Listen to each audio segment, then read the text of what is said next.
안녕하세요. 한국도로교통공단 소통하는 교수 김세나입니다. 오늘은 터널 운행 수칙에 대해서 말씀드리려고 하는데요. 터널은 기본적으로 원칙적으로 진로 변경이 금지돼 있죠. 그래서 차선을 잘 보시면 이렇게 차선이 실선으로, 대부분의 터널은 이렇게 실선으로 돼 있어요. 근데 요즘에 어떤 곳들은 오른쪽처럼 점선으로 돼 있는 곳들이 있죠. 그래서 운전자들이 많이 헷갈려 하시거든요. 기본적으로 터널은 진로 변경이 금지된 곳으로 알고 있는데 여기는 왜 점선이지? 그럼 진로 변경 가능한 뜻인가? 넘어가도 되는 건가? 긴가민가 헷갈려 하시면서 질문하시는 분들이 많은데, 자, 터널이라도 만약 점선으로 되어 있다면, 자, 결론적으로 차로 변경, 진로 변경이 가능한 곳은 맞습니다. 몇 년 전에 이 터널 내 규제에 대한 완화가 조금 완화됐어요. 전체 모든 구간이 다 그런 것은 아니고 점선으로 바뀌어진 곳, 즉 터널 내 진로 변경이 허용된 곳들은 일정 조건들을 다 갖춘 곳들입니다. 어떤 곳들이냐면, 첫 번째, 일정 조도 이상의 조명이 나와야 돼요. 즉 밝기가 환한 곳만 허용이 되는 거고, 두 번째, 구간 과속 단속이 적용된 곳입니다. 즉 물리적으로 속도를 높일 수 없는 곳, 제한한 환경이 조성된 곳이고, 세 번째, 차로폭, 길 어깨폭이 기준치 이상인 곳만 이렇게 점선으로 바뀌어지고 차로 변경이 허용이 된 거예요. 자, 그런데 차로 변경이 허용됐다 할지라도 터널 안에서는 앞지르기는 절대 하시면 안 됩니다. 앞지르기는 터널은 금지 장소예요. 여전히 점선이라 할지라도. 요거는 도로교통법 22조에 자세히 나와 있는데, 도로교통법 22조 3항을 보시면 앞지르기 금지 장소에 대해서 나와 있거든요. 교차로, 터널 안, 다리 위, 도로에 구부러진 곳, 비탈길의 고갯마루 부근 또는 가파른 비탈길의 내리막길, 요런 데는 법으로 아예 앞지르기 자체를 금지하고 있어요. 자, 그렇다면 터널은 왜 앞지르기를 금지해 놨을까요?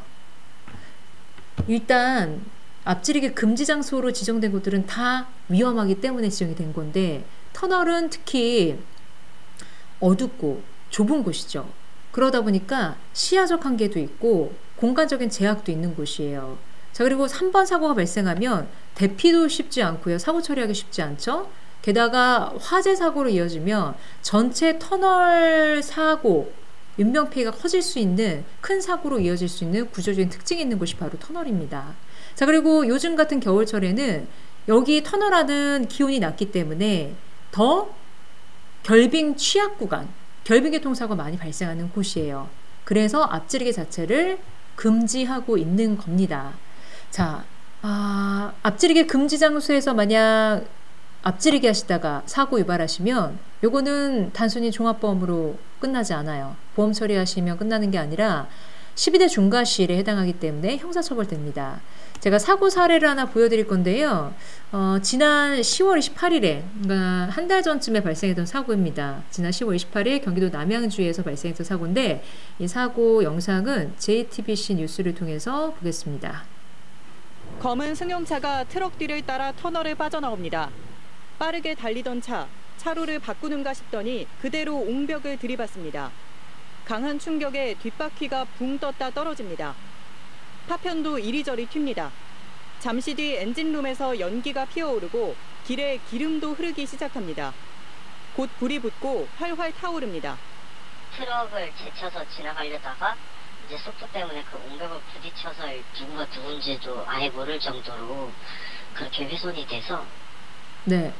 이 사고는 안타깝게도 사망사고로 이어졌던 사고이고요. 그리고 이 소방관계자 말에 따르면 이 승용차가 화물차를 제쳐서 지나가려다가 사고로 이어진 것으로 추정이 됐어요. 결국 터널 안에서 법으로 금지되어 있는 앞지르기란 위반과, 그리고 보통 앞지르기 하는 차들 속도가 굉장히 빠르죠. 이런 하나 이상의 위반이 보통은 사고 안에 포함이 되어 있습니다.